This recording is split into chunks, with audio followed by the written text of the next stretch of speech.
September 4th, 1942. Rain hissed off the metal awning outside Café Marceau, turning the cobbles into mirrors. In the doorway, with the collar of his coat pulled up and a cigarette smoldering unused between his fingers, Anton Cade watched the street like a man who knew the value of time measured in heartbeats. The city slept, but something in the air felt restless, like a paused breath that could snap at any moment. Anton wasn't a hero by trade. He was a clerk once, then a translator, then someone who learned to listen to the way people stumbled over details. He had a face that didn't draw attention and a nervous laugh that made guards drop their guard. Tonight, that invisibility was his weapon.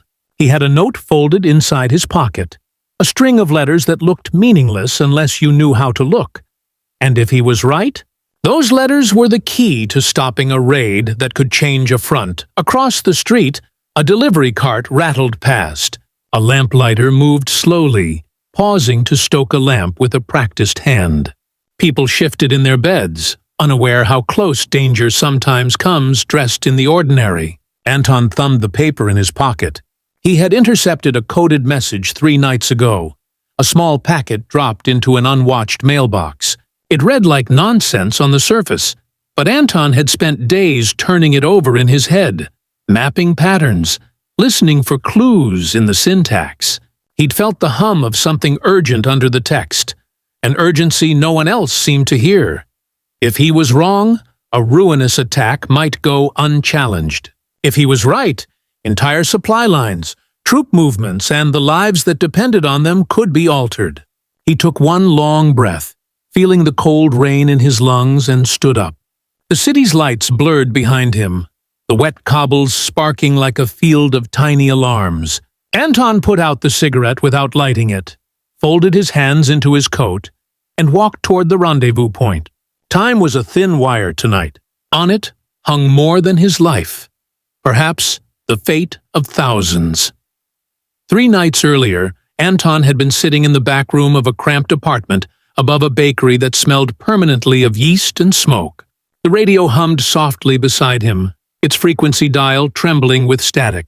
Most nights, the signals that came through were harmless. Intercepted weather reports, logistics chatter, coded phrases that meant nothing without context. But this one was different.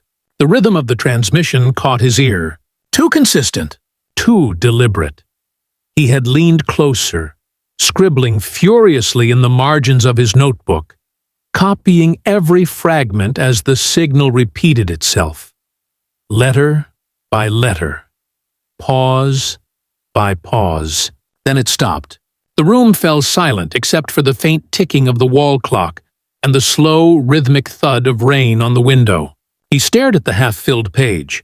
It didn't make sense yet, but something about it, the spacing, the sequence of consonants, it wasn't random. He knew it. Anton's training wasn't formal. He'd never sat in a military intelligence classroom, never studied cryptography under professors. But he had something more useful. Intuition, sharpened by obsession. He'd spent years translating intercepted broadcasts for the resistance, teaching himself to recognize the music in patterns. Letters to him had cadence. They danced in rhythms. And this one had an urgency in its pulse, like the message itself was running out of time. By dawn, he'd filled 3 pages, every letter, every break, carefully mapped. He shifted the words through grids, reversed them, tried substitution ciphers, even layered them against known Axis codes. Nothing fit. The message resisted every method, but Anton couldn't let it go. He felt the answer sitting just beneath the surface, taunting him. That night, while the city above him dined and drank and pretended the war was elsewhere, Anton sat under the dim bulb and listened again. The signal came at precisely the same time, 0213. Same frequency, same tempo. But one thing had changed. The pause between 2 clusters was longer this time. Barely a second, but Anton noticed. To most listeners, it was static. To him, it was intent. Someone on the other side was trying to say something more. He scribbled the second message, compared them side by side. Then slowly, A pattern emerged, not in the letters, but in the timing. The long and short bursts, the length of pauses between transmissions, Morse-like but different, a personal rhythm, as if the sender had built a code that only one person in the network would recognize. Anton's pulse quickened. He dug into his drawer and pulled out an old notepad filled with scribbles, previous intercepts, failed decodings, and abandoned theories. One caught his eye.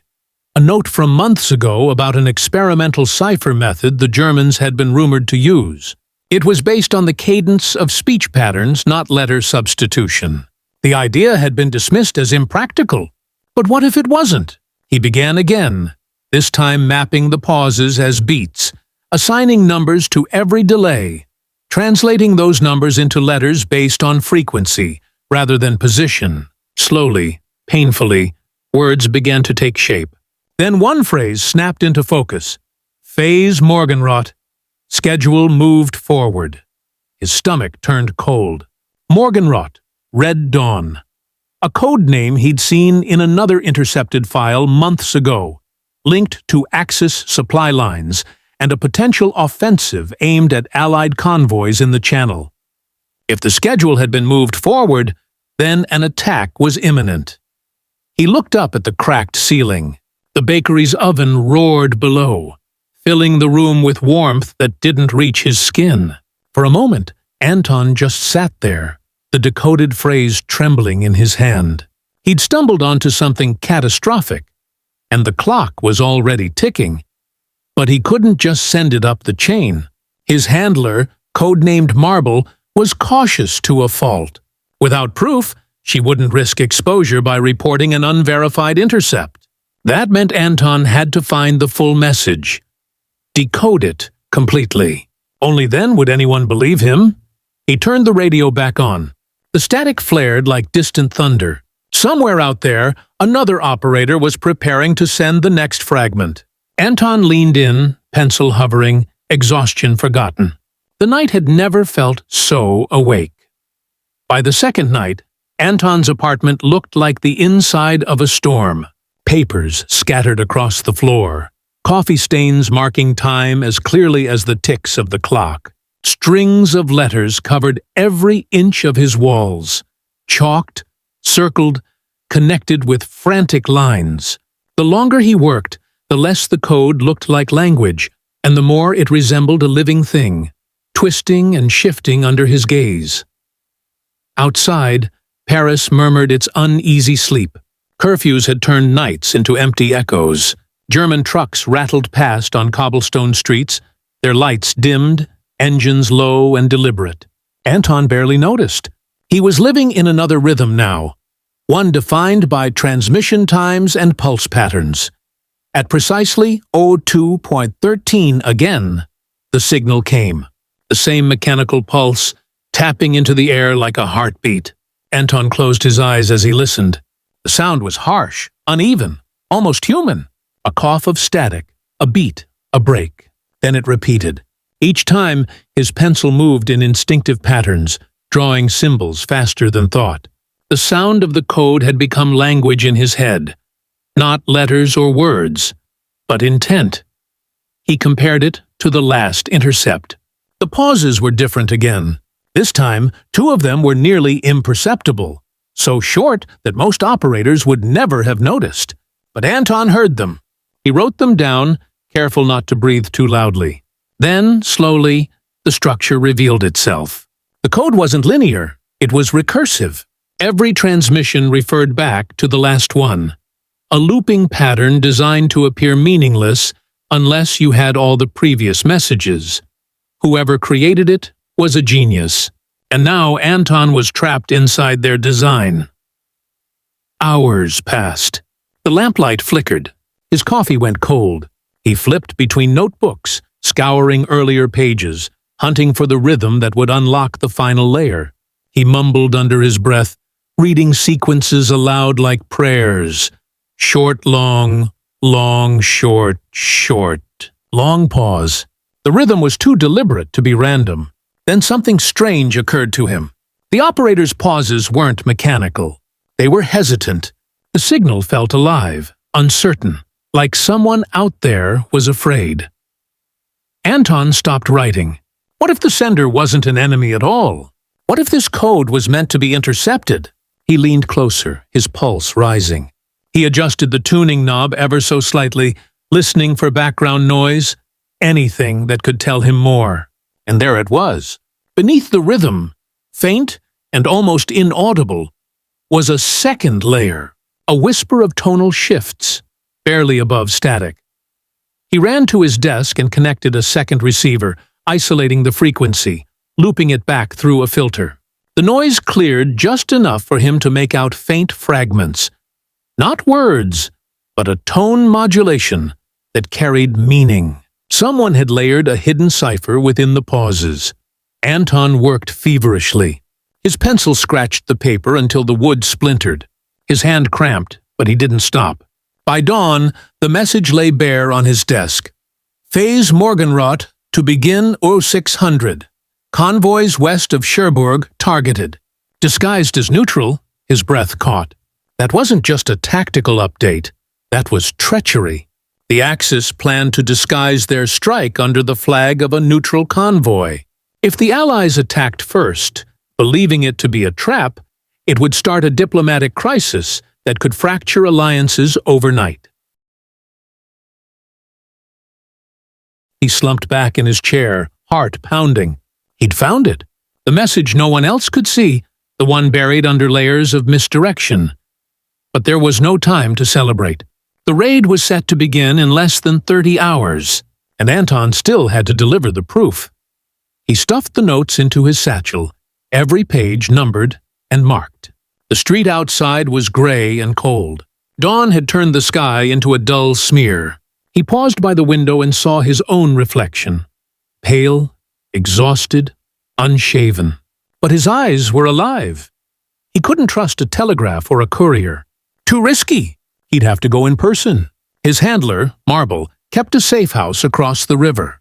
It was a long walk through occupied streets, and one wrong turn meant arrest or worse. But Anton didn't hesitate. He slipped on his coat, tucked the coded papers beneath his shirt, and stepped into the rain. The streets were quiet, but not empty. German patrols were changing shifts. Somewhere, a church bell rang. 3 slow tolls. Anton timed his steps to it, moving like a shadow between puddles, head down, pace steady. Every instinct screamed at him to run. But spies didn't run. They walked like they belonged, like the world was ordinary. And so, he walked, toward the truth he'd uncovered, toward the danger waiting across the river, toward the moment that would decide whether anyone ever knew what he had just discovered.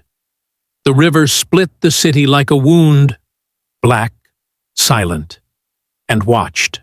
Every bridge was guarded now, every crossing lit by the dull yellow of lamps that made the fog glow like bruised glass.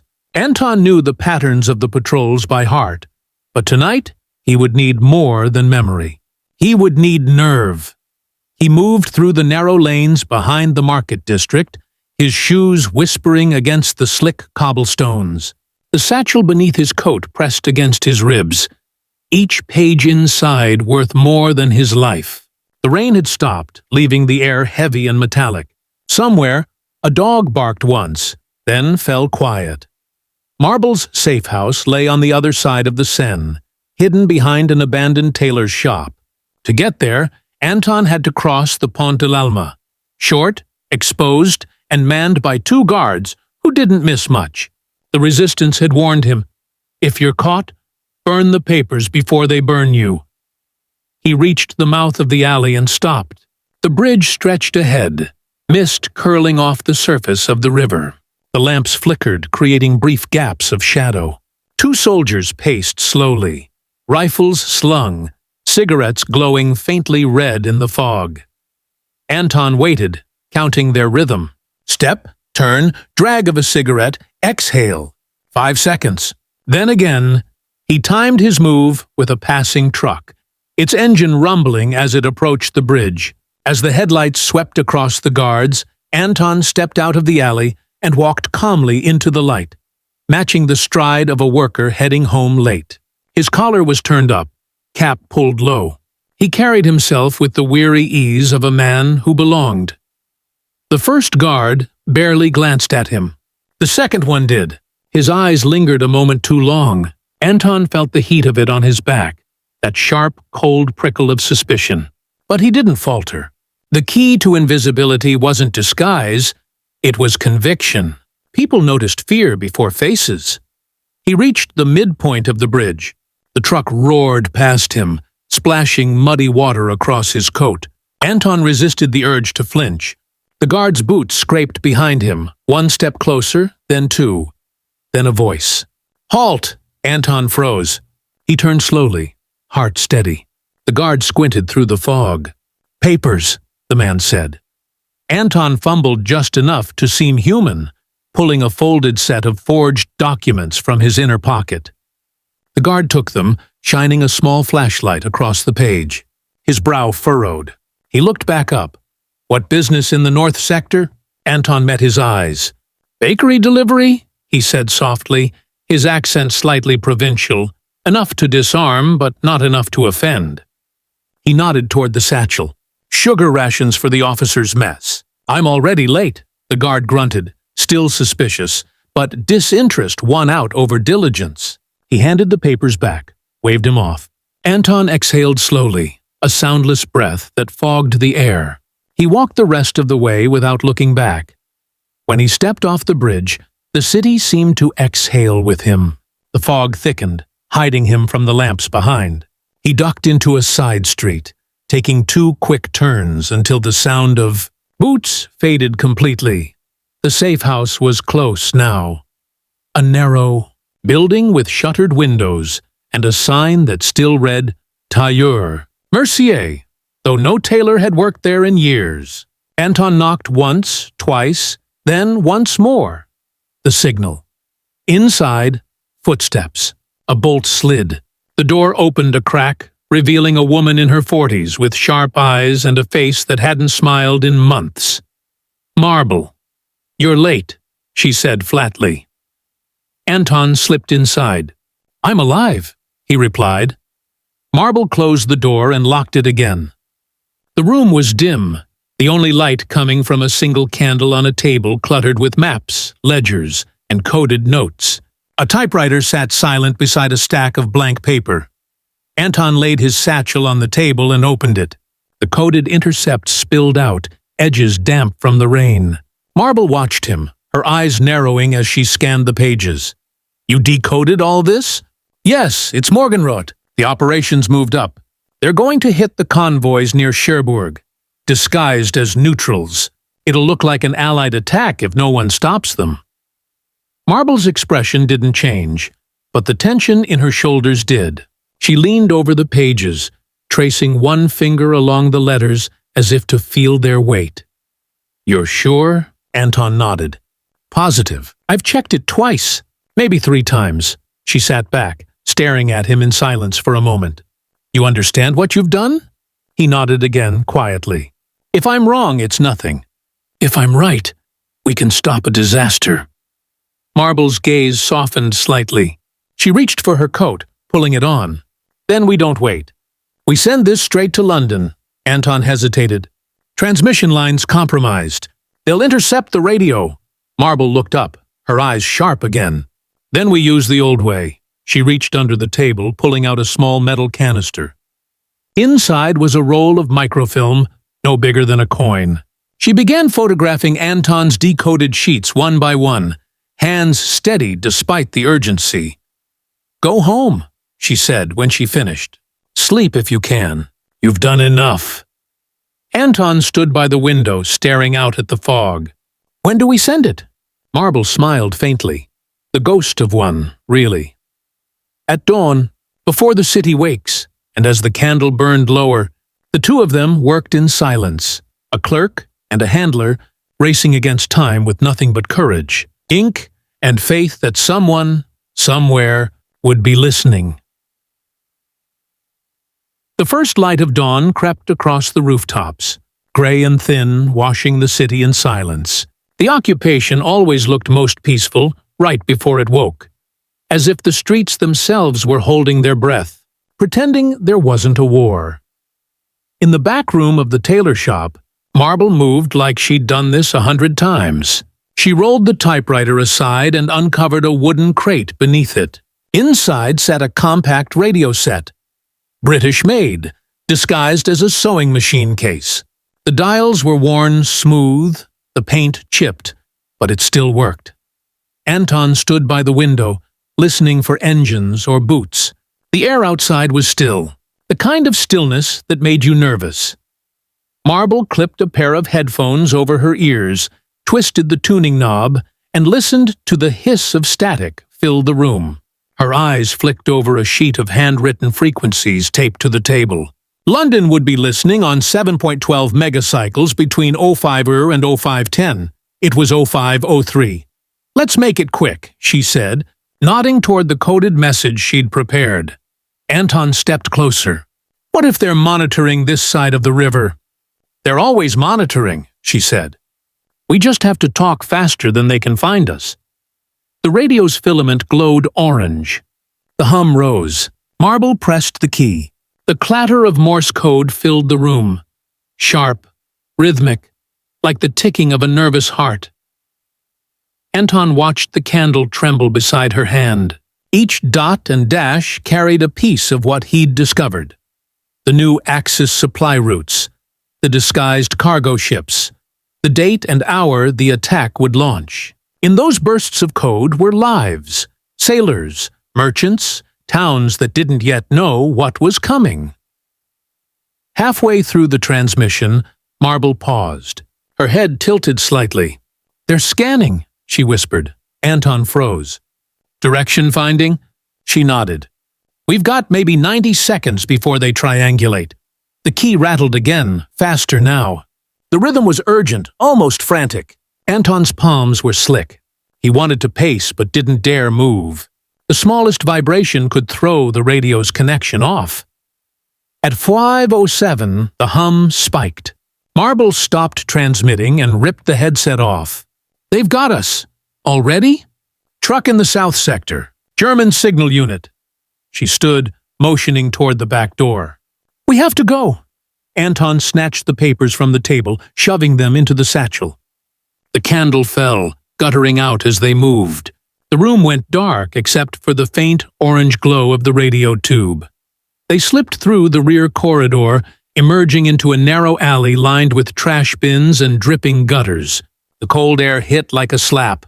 Somewhere, far off, a siren wailed. The hollow metallic kind that meant only one thing. Counterintelligence alert Marble pulled him along. "The church on Rue de l'Ombre. Father Renaud owes me a favor. How far?" 6 blocks, if we cut through the tram yard." Anton adjusted the satchel, his breath visible in the morning chill. They jogged across the cobblestones, sticking to the shadows of shuttered shops. The city was starting to wake. Bakers lighting ovens, milkmen rattling carts. Ordinary sounds that made their urgency feel unreal. By the time they reached the tram yard, the sun had cleared the horizon, painting the rails gold. A train sat cold and silent, its windows fogged from the night.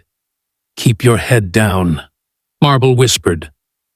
They crouched between 2 cars just as a military truck rattled past on the main road. The black antenna on its roof swung lazily, searching. Anton's heart hammered.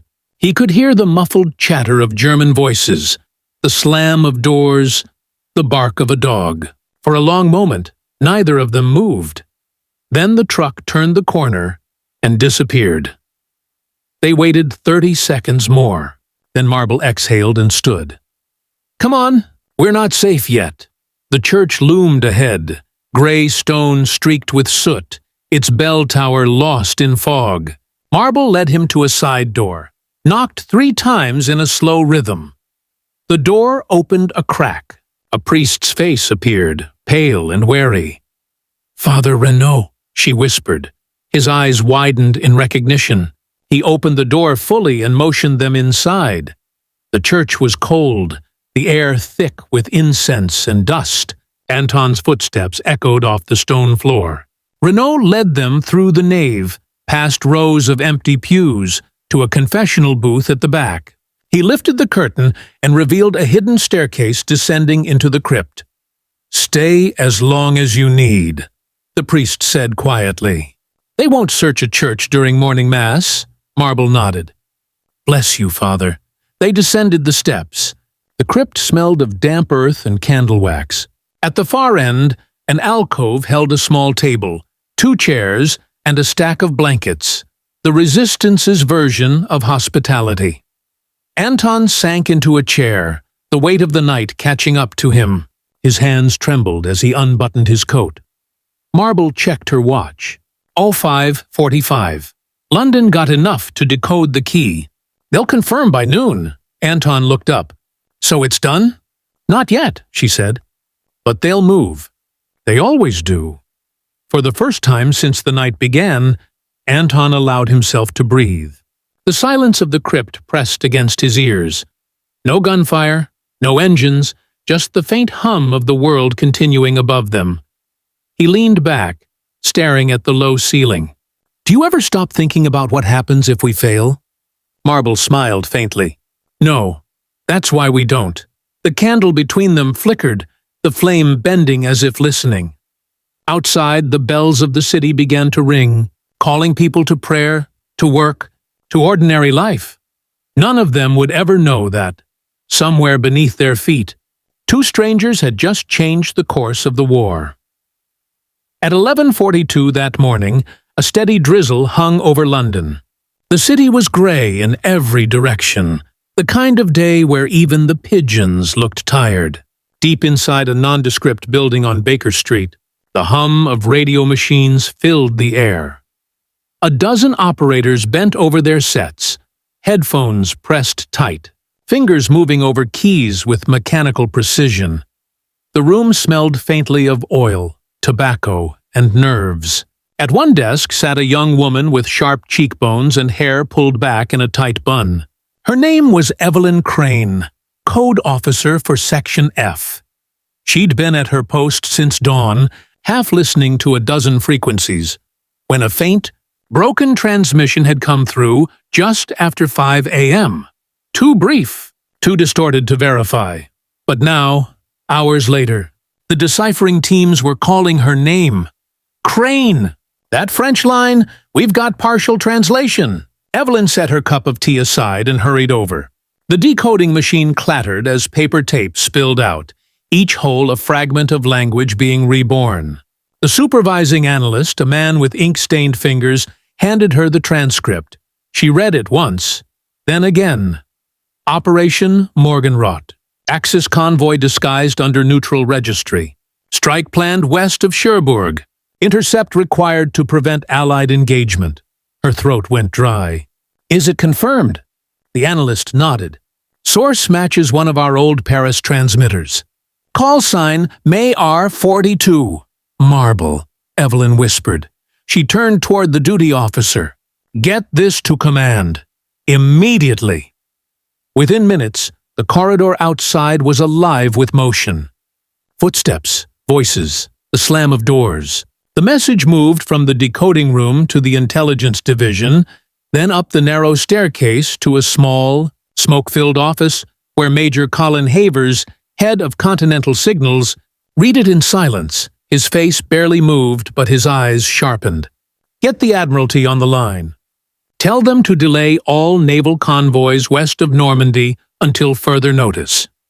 The aide hesitated. "On what authority, sir?" Havers looked up from the page. "Mine." The aide left at a run. By noon, coded orders had reached Allied Fleet Command. British ships preparing to intercept what they thought were German raiders suddenly held position. Patrols in the channel adjusted routes. Every captain who'd been expecting contact was told to stand down until further identification. 3 hours later, reconnaissance confirmed what the Paris message had warned. The neutral convoy was no such thing. Beneath freshly painted hull markings, the ships carried German torpedo craft and disguised troop transports. The deception was real. Morgenrot, Red Dawn, had been meant to spark chaos. The Axis plan was simple. Make the Allies fire first, then use the incident to fracture cooperation with neutral nations.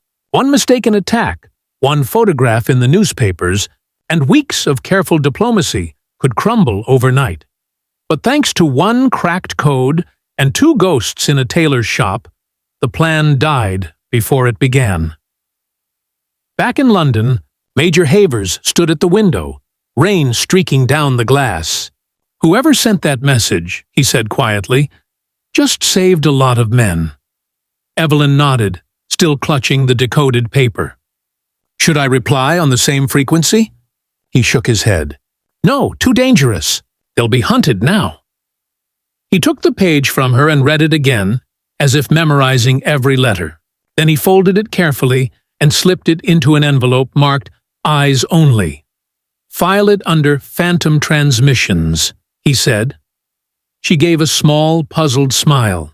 "Because we don't know who they are?" "Because after today," Havers said, "I doubt we'll ever hear from them again." In Paris, that same rain reached the church roof hours later. It pattered softly against the stone as Anton sat in the crypt, listening to the echo. He'd dozed off briefly, head resting on his arms, before Marble returned from the upper floor. "It's done," she said quietly. He blinked awake. "London got it." "They did. We're clean. The signal was short enough they can't trace it now." Anton rubbed his eyes, trying to process it. "Then it worked," Marble nodded. "Yes. You stopped a war inside the war." He smiled faintly, exhaustion softening his features. "And no one will ever know." "That's how you know it mattered," she said. The two of them sat in silence for a long time. Outside, the bells tolled again, slow, steady, unbothered by the secrets beneath the streets. Anton thought about the code, about the moment he'd first realized it was more than noise, how it had felt like someone whispering through the static, begging to be heard. He thought about the men and women on ships they'd never meet, the towns that would never burn because of a message only he could read. There was no glory in it, no medals, just quiet relief, and a strange, fragile peace that came from knowing his madness had meant something. Marble stood, fastening her coat. "You should disappear for a while," she said. "South, maybe. The countryside's quiet. And you?" She smiled. "I'll vanish the way I always do." He rose, buttoning his coat. "Good luck, Marble." She tilted her head. "It's Anna, actually. Marble's just what they call me." Anton froze for a heartbeat, the name feeling too human for the world they lived in. "Then good luck, Anna." She nodded once, then turned away. That night, a single entry appeared in London's mission ledger. Intercept Morgenrot, confirmed. Source untraceable. Presumed compromised. Allied convoys safe. Estimated 2,400 lives preserved. No signature, no acknowledgement. Just silence. And somewhere in occupied Paris, a man who'd once been called reckless, obsessive, and half-mad walked along the riverbank at dusk, watching the lights ripple on the water. For the first time in years, he didn't hear code in the sound of the wind. He just heard peace. Years later, when the war had already turned into memory and medals, a dusty folder sat forgotten in a government archive. The label had faded almost to nothing. Unverified signal. Paris sector, May 1943. Inside, a handful of yellowed pages and one short typed note. No confirmed identity of sender. Intercept prevented engagement. File closed. No one opened it for decades. History moved on, as it always does. Cities rebuilt. Alliances shifted. New wars started and ended. The heroes everyone remembered had names, uniforms, faces on newspapers.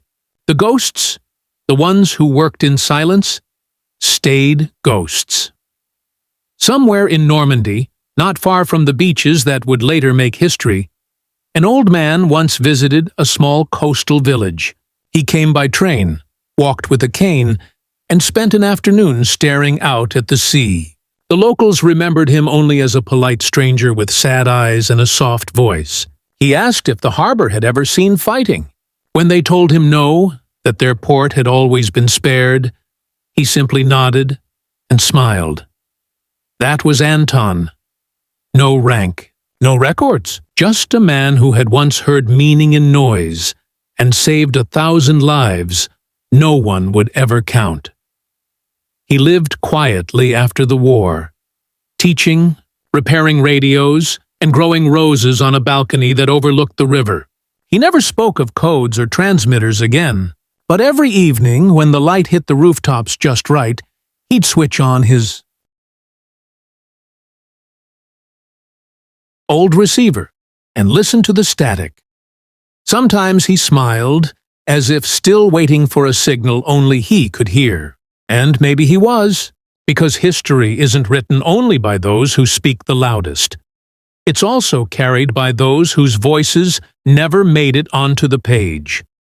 The ones who worked in the shadows, whose courage left no witnesses. People like Anton, and, like Anna, Marble, who vanished without trace after that night. Some said she was captured months later. Others whispered she resurfaced in Italy under another name.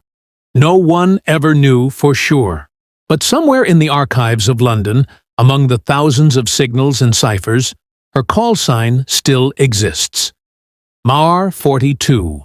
And if you play the recording carefully, if you listen past the hiss of static and the fading of time, you can still hear it. 3 bursts, 2 pauses, 1 final tone. The sound of a message that changed everything, sent by people who never asked to be remembered.